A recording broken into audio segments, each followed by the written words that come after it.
Hello friends, मेरा नाम भरत कमानेमा है। विक्रमशिला एकेडमी के इस यूट्यूब प्लेटफॉर्म पर एक बार पुनः आपका स्वागत है। एमपीपीएससी 2025 की परीक्षा के लिए विक्रमशिला एकेडमी लेकर आया है एमसीक्यू की एक सीरीज, और इसी सीरीज का आज यह 13वां लेक्चर है, जिसमें हम बात करने वाले हैं शिलालेखों के बारे में, स्तंभ लेखों के बारे में, गुफाओं के बारे में और साथ ही साथ स्तूपों से संबंधित महत्वपूर्ण प्रश्नों के बारे में। तो आइए हम स्टार्ट करते हैं। आज का पहला प्रश्न है, निम्नलिखित में से कौन सा अभिलेख भगवान पिनाकी शिवशंकर की जय घोष के साथ शुरू होता है?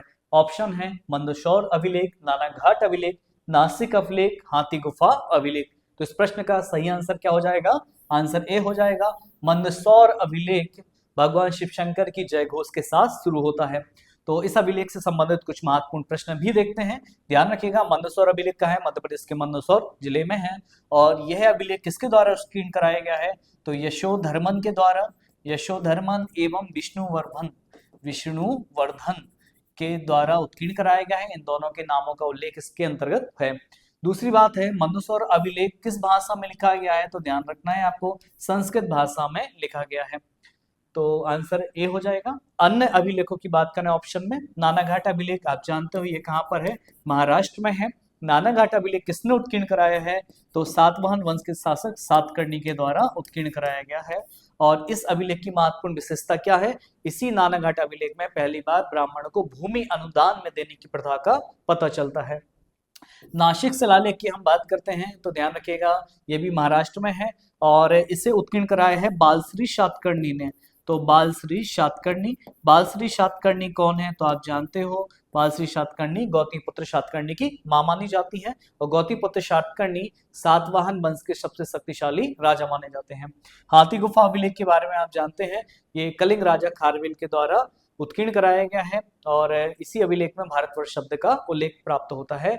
और महापद्मनंद के द्वारा कलिंग राज्य पर विजय का भी पता हमें इसी हाथी गुफा अभिलेख से चलता है। चलिए आगे बढ़ते हैं।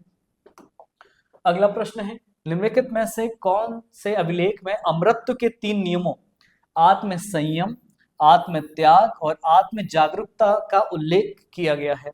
तो ऑप्शन है गरुड़ स्तंभ अभिलेख, भीतरी स्तंभ अभिलेख, इलाहाबाद स्तंभ अभिलेख और मेहरौली अभिलेख के अंतर्गत। तो इस प्रश्न का सही आंसर क्या हो जाएगा? गरुड़ स्तंभ अभिलेख आंसर ए हो जाएगा। इस गरुड़ स्तंभ अभिलेख के अंतर्गत आत्म अमरत्व के 3 नियमों, जिसके अंतर्गत आत्म संयम, आत्म त्याग और आत्म जागरूकता शामिल है, का उल्लेख प्राप्त होता है। अब यदि हम बात करें गरुड़ स्तंभ अभिलेख की, तो ध्यान रखना है यह अभिलेख कहाँ पर है? विदिशा में है। यह अभिलेख विदिशा में है। दूसरी बात है, चूंकि विदिशा का पुराना नाम बेसनगर है, इसलिए इस अभिलेख को हम बेसनगर अभिलेख भी कहते हैं। तो बेसनगर अभिलेख के नाम से भी ये अभिलेख जाना जाता है। तीसरी बात है, इस अभिलेख को किसने उत्कीर्ण कराया है? तो हेलियोडोरस। हेलियोडोरस जो कौन है? यूनानी राजदूत थे, इनके द्वारा उत्कीर्ण कराया गया है। हेलियोडोरस यूनानी राजदूत है, इनको एक यूनानी राजा एंटियल किट्स के द्वारा विदिशा भेजा जाता है। और ये हेलियोडोरस विदिशा के राजा उस समय थे भागवत, शुंग वंश के राजा हैं, भागवत इनके दरबार में आते हैं और विदिशा में गरुड़ स्तंभ स्थापित करते हैं। चूंकि उस समय विदिशा भागवत संप्रदाय का मुख्य केंद्र बिंदु था, तो हेलियोडोरस के द्वारा भागवत संप्रदाय को ग्रहण किया जाता है और अपनी उपलब्धि दर्ज कराने के लिए बोला जाए या फिर भागवत धर्म के प्रचार के लिए गरुड़ स्तंभ को वो विदिशा में स्थापित कराते हैं। आपको याद रखना है। अन्य विकल्पों में देखें तो भीतरी स्तंभ लेख आपको ध्यान रखना है, ये यूपी में है और इसी से हमें हूणों की जानकारी मिलती है। तो इस समय गुप्त राजा स्कंदगुप्त और हूण शासक कुशनवाज के बीच में युद्ध की जानकारी भीतरी स्तंभ लेख से मिलती है। इलाहाबाद स्तंभ लेख, इसको प्रयाग प्रशस्ति भी कहते हैं, इससे हमें समुद्रगुप्त की विजयों के बारे में जानकारी मिलती है। मेहरौली अभिलेख ये दिल्ली में स्थित है। चलिए आगे बढ़ते हैं अगले प्रश्न की तरफ। ऐहोल प्रशस्ति के लेखक कौन है? ऑप्शन है बाणभट्ट, राजशेखर, रवि कीर्ति, भारवी। तो इस प्रश्न का सही आंसर क्या हो जाएगा? रवि कीर्ति। मोस्ट महत्व इंपॉर्टेंट प्रश्न है आपके लिए। तो रवि कीर्ति ने ऐहोल प्रशस्ति को लिखा है। अब बात करें इसके संबंधित कुछ अन्य प्रश्नों की, तो ऐहोल प्रशस्ति कहाँ पर है? तो सबसे पहली बात है कर्नाटक राज्य में है। दूसरी बात है ऐहोल प्रशस्ति में क्या जानकारी मिलती है? तो हमें पता चलता है कि हर्ष के बीच में और पुलकेशन द्वितीय के बीच में नर्मदा नदी के तट पर, के तट पर एक युद्ध होता है ना, जिसमें हर्ष की पराजय होती है और पुलकेशन द्वितीय की विजय होती है। तो ध्यान रखिएगा, पुलकेशन कौन है? चालुक्य वंश के राजा हैं। तो चालुक्य वंश के राजा पुलकेशन द्वितीय के द्वारा नर्मदा के तट पर हर्ष को पराजित किया जाता है। यह जानकारी हमें ऐहोल प्रशस्ति में मिलती है। तीसरा प्रश्न यहाँ से पूछा जा सकता है, तो रवि कीर्ति कौन है? तो ये पुलकेशन द्वितीय के दरबारी कवि हैं। तो पुलकेशन द्वितीय के दरबारी कवि कौन माने जाते हैं? आपके रवि कीर्ति माने जाते हैं। और एक प्रश्न और पूछा जा सकता है यहाँ से कि ऐहोल प्रशस्ति का समय क्या है? तो ध्यान रखिएगा 634 ईस्वी है ना, ये ऐहोल प्रशस्ति का समय माना जाता है। चलिए कुछ अन्य विकल्पों की तरफ देखें तो बाणभट्ट जो है आपके सम्राट हर्ष के समकालीन है, उनके दरबारी कवि थे बाणभट्ट, जिन्होंने कादम्बरी लिखी है और हर्षचरित के बारे में लिखा है, मुकुटटाड़ी तक लिखा है। तो बाणभट्ट की 3 रचनाएं मानी जाती है, कादम्बरी, हर्षचरित और मुकुटटाड़ी तक। इसके बाद राजशेखर और भारवी के बारे में हम आगे बात करते हैं। चलिए आइए, अगला प्रश्न है, निम्नलिखित में से कौन सा अभिलेख गौतमीपुत्र सातकर्णी की उपलब्धियों का वर्णन करता है? ऑप्शन है एरण अभिलेख, नासिक अभिलेख, जूनागढ़ अभिलेख, कोई नहीं। तो इस प्रश्न का सही आंसर हो जाएगा बी। तो आपके गौतमीपुत्र सातकर्णी की उपलब्धियों के बारे में हमें नासिक अभिलेख से जानकारी मिलती है। कहाँ पर है ये? महाराष्ट्र में है। और मैंने बताया इस अभिलेख को किसने उत्कीर्ण कराया है? इनकी माँ बालश्री सातकर्णी ने उत्कीर्ण करवाया है। ठीक है, आपको कुछ और प्रश्न याद रखने होंगे। गौतमीपुत्र के बारे में यदि हम बात करें तो मैंने बताया ये गौतमीपुत्र सातवाहन वंश के सबसे शक्तिशाली राजा माने जाते हैं। गौतमीपुत्र ने एक उपाधि ली थी, इनकी उपाधि है त्रिसमुद्र तोय पीतवाहन। पीतवाहन, ध्यान रखिएगा, इनकी उपाधि है त्रिसमुद्र तोय पीतवाहन, मतलब जिनकी सेना ने तीनों समुद्रों या जिनके घोड़ों ने पीत मतलब घोड़ा, जिनके घोड़ों ने तीनों समुद्रों का पानी पिया है। तो इन्होंने एक बड़ा क्षेत्र स्थापित किया है। चलिए आगे बात करते हैं। अगला प्रश्न है, निम्नलिखित में से किस अभिलेख में गौतमीपुत्र सातकर्णी को अनूप और अवंती का शासक भी बताया गया है? ऑप्शन है नासिक अभिलेख, हाथी गुफा अभिलेख, नानाघाट अभिलेख, महरौली लोह स्तंभ अभिलेख। इस प्रश्न का सही आंसर क्या हो जाएगा? नासिक अभिलेख। तो ध्यान रखिएगा, अनूप, अनूप का मतलब क्या हो जाएगा? खंडवार खरगोन का पुराना नाम क्या है? अनूप क्षेत्र है। तो वहां पर भी गौतमीपुत्र ने अपनी विजय पताका फहराई है। दूसरा, अवंती क्षेत्र में भी गौतमीपुत्र ने अपनी विजय पताका फहराई है। दूसरा प्रश्न आपको यहाँ से एक और याद रखना है, गौतमीपुत्र की सबसे बड़ी जो उपलब्धि मानी जाती है वो मानी जाती है कि इन्होंने शक शासक नहपान को पराजित किया है। शक शासक नहपान को इनके द्वारा पराजित किया गया है। ये गौतमीपुत्र की सबसे बड़ी उपलब्धि मानी जाती है। चलिए आगे बढ़ते हैं।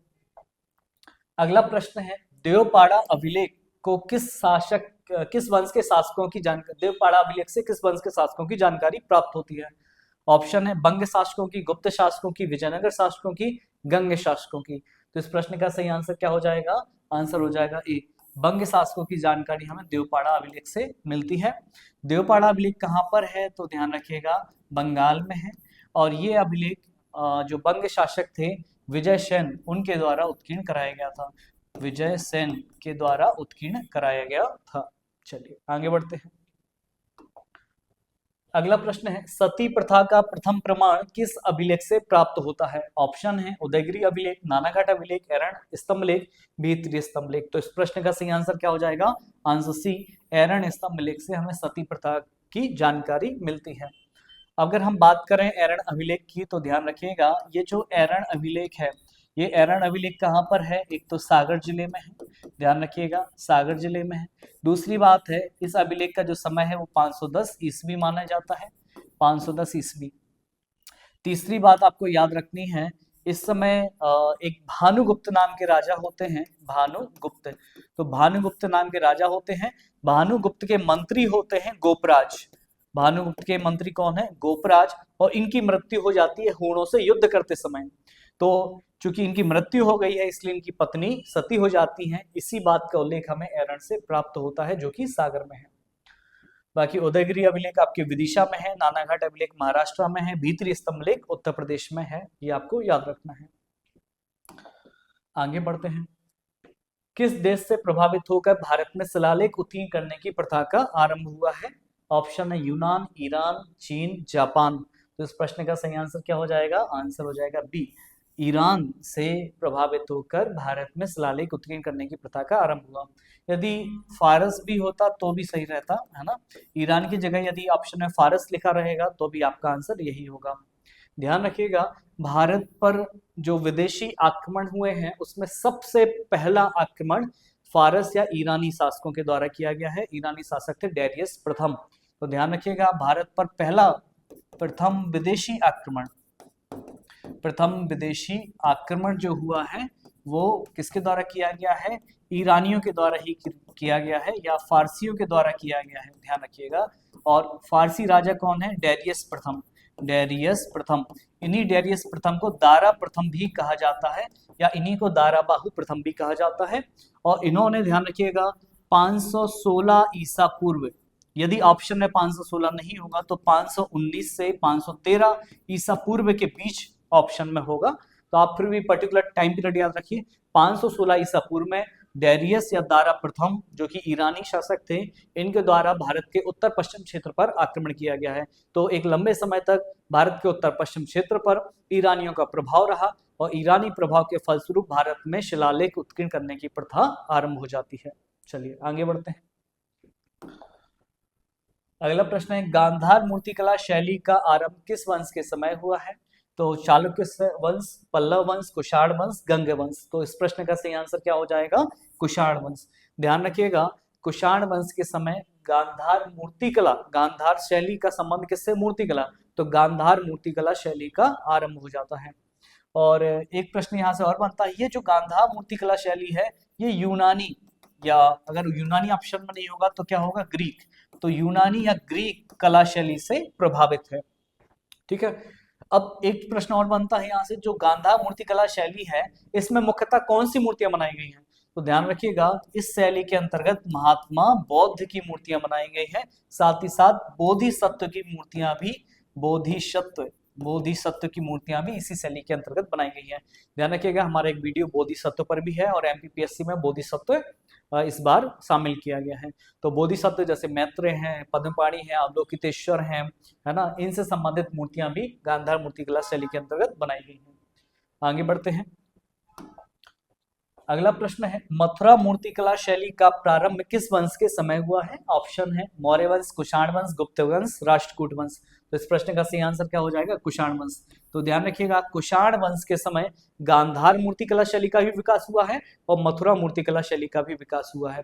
अब कुषाण वंश में यदि हम बात करते हैं शासकों की, तो ध्यान रखिएगा, सम्राट कनिष्क कुषाण वंश के ही शासक हैं। तो कुषाण वंश के शासक सम्राट कनिष्क के समय गांधार मूर्तिकला शैली को भी प्रश्रय दिया गया और मथुरा मूर्तिकला शैली को भी प्रश्रय या आश्रय दिया गया है। यदि हम बात करें गांधार, तो चूंकि मैंने जैसा कि बताया आपको, गांधार मूर्तिकला शैली में बौद्ध और बोधिसत्व की मूर्तियों का निर्माण किया गया है। वहीं मथुरा मूर्तिकला शैली में हम देखें तो ब्राह्मण धर्म से संबंधित मूर्तियां भी बनाई गई हैं, साथ ही साथ जैन धर्म से संबंधित और साथ ही साथ बौद्ध धर्म से संबंधित, तीनों महत्वपूर्ण धर्मों से संबंधित मूर्तियां मथुरा कला शैली में बनाई गई हैं। ये आपको याद रखना है।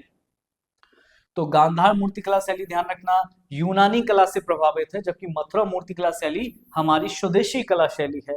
ये प्रश्न भी पूछा जा सकता है। चलिए आगे बढ़ते हैं हम। अगला प्रश्न है, अमरावती शैली का संबंध है किस चीज से है? चित्रकला से, मंदिर निर्माण से, मूर्तिकला से, कोई नहीं। तो इस प्रश्न का सही आंसर क्या हो जाएगा? आंसर सी, अमरावती शैली का संबंध मूर्तिकला से माना जाता है। ध्यान रखिएगा, अमरावती शैली का विकास कब हुआ, ये प्रश्न पूछा जा सकता है। तो ध्यान रखिएगा, मौर्योत्तर काल में अमरावती कला शैली का विकास हुआ। अब इस मौर्योत्तर काल में कई सारे राजवंश रहे हैं, जैसे शुंग वंश, कंड वंश, सातवाहन वंश। साथ ही साथ विदेशी राजवंश भी आए, जैसे हिंद यूनानी आए, फिर शक आए, फिर पहलव आए, उसके बाद कुषाण आए हैं। तो पर्टिकुलर यदि पूछा जाता है अमरावती कला शैली का विकास, है ना, तो फिर आपको लगाना पड़ेगा इस मौर्य वंश के अंतर्गत एक वंश आया है सातवाहन। तो सातवाहन वंश में के समय अमरावती कला शैली को आश्रय दिया गया है, जिसका संबंध किससे है? मूर्तिकला से है। चलिए आगे बात करते हैं। अगला प्रश्न है, स्तूप शब्द का प्रथम उल्लेख किस वेद में है? ऑप्शन है सामवेद, ऋग्वेद, अथर्ववेद, यजुर्वेद। तो इस प्रश्न का सही आंसर क्या हो जाएगा? आंसर हो जाएगा बी, ऋग्वेद। ध्यान रखिएगा, स्तूप शब्द पहली बार ऋग्वेद में आया है और ऋग्वेद में यज्ञ से उठने वाली ज्वालाओं के लिए स्तूप शब्द का प्रयोग किया गया है। पर यदि हम बात करें 6वीं शताब्दी ईसा पूर्व के आसपास, तो जो आज हम स्तूप जानते हैं वो स्थापत्य कला से संबंधित है। तो बौद्ध की मृत्यु के बाद बौद्ध के शरीर को 8 भागों में बांटकर 8 जगह अलग अलग स्तूपों का निर्माण किया गया, ऐसा भी हमें उल्लेख मिलता है। और यदि हम बाद में देखें तो फिर अशोक के समय लगभग 84,000 स्तूपों का निर्माण किया गया है। तो आपको याद रखना है, स्तूप शब्द पहली बार आया है ऋग्वेद में, पर स्थापत्य कला के क्षेत्र में हम देखें तो स्तूप पे एक अलग धारणा हो जाती है। तो स्तूप को सामान्य तौर पर हम इस प्रकार देखते हैं, है ना, ये वेदिका कहलाती है। वेदिका मतलब चारों तरफ का घेरा, इस प्रकार से ये वेदिका है चारों तरफ का, और ऊपर ये अर्ध सर्कल होता है, ये कहलाती है वेदिका। वेदिका ये अर्ध सर्कल है, इसको कहते हैं अंड, अंड कहते हैं। इसके ऊपर एक आयताकार संरचना होती है, इसको हम कहते हैं हर्मिका। इसमें कहा जाता है कि पवित्र देवताओं का वास होता है, और इसके ऊपर होते हैं छत्रावलियां। इस प्रकार से इसके ऊपर छत्रावलियां होती हैं, छत्रावलियां। तो इस प्रकार से स्तूप की संरचना हमें देखने को मिलती है। साथ ही साथ एक चीज और, है ना, ये स्तूप के चारों तरफ, है ना, 4 प्रवेश द्वार होते हैं। स्तूप के चारों तरफ 4, उस तरफ भी एक होगा, तो 4 प्रवेश द्वार होते हैं। इस प्रवेश द्वारों को हम कहते हैं तोरण द्वार, तोरण द्वार। तो ध्यान रखिएगा, स्तूपों के प्रवेश द्वार को क्या कहा जाता है? तोरण द्वार कहा जाता है। हमने जैसा पिछले वीडियो में एक और प्रश्न देखा था कि दक्षिण भारत के मंदिरों के प्रवेश द्वार को गोपुरम कहते हैं, ऐसे स्तूपों के प्रवेश द्वार को तोरण कहा जाता है। आगे बढ़ते हैं।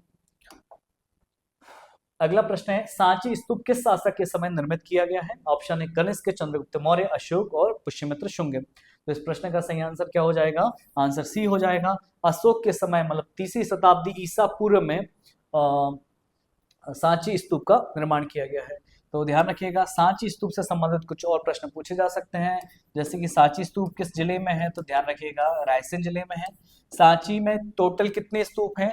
तो ध्यान रखिएगा, कुल स्तूप हैं 3। तो जो बड़ा स्तूप है उसको कहते हैं महास्तूप, महास्तूप, और दो छोटे स्तूप है यहाँ पर 2 छोटे स्तूप है। ठीक, एक प्रश्न और पूछा जाता है कि सांची स्तूप को किस वर्ष यूनेस्को की विश्व विरासत सूची में शामिल किया गया है? तो ध्यान रखिएगा, 1989 में सांची स्तूप को यूनेस्को की विश्व विरासत सूची में शामिल किया गया है। यह आपके लिए अति महत्वपूर्ण प्रश्न है। आगे बढ़ते हैं। अगला प्रश्न है, सांची स्तूप की खोज किस वर्ष की गई है? ऑप्शन है 1818, 1823, 1830, 1845। तो इस प्रश्न का सही आंसर क्या हो जाएगा? 1818 में सांची स्तूप को खोजा गया है। ध्यान रखना, सांची स्तूप की जो खोज हुई है वो जनरल टेलर के द्वारा की गई है। कब की गई है? 1818 में की गई है, और कहां पर है? रायसेन जिले में है। इसे आपको याद रखना है। चलिए आगे बढ़ते हैं।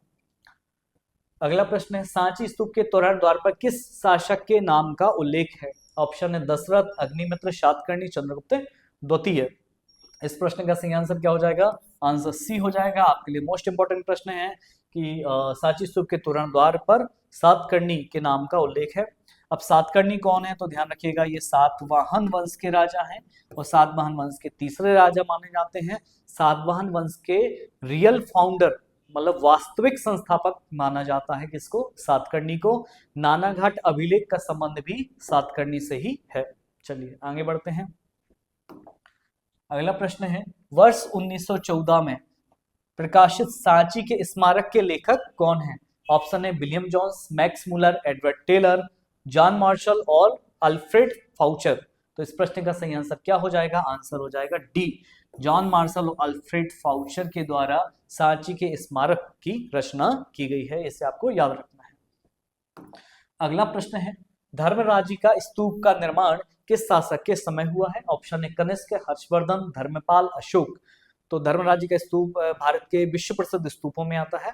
तो इस प्रश्न का सही आंसर क्या हो जाएगा? आंसर हो जाएगा डी, अशोक के द्वारा धर्मराजी का स्तूप का निर्माण किया गया था। ध्यान रखिएगा, धर्मराजी का स्तूप कहां पर है? तो पाकिस्तान में है।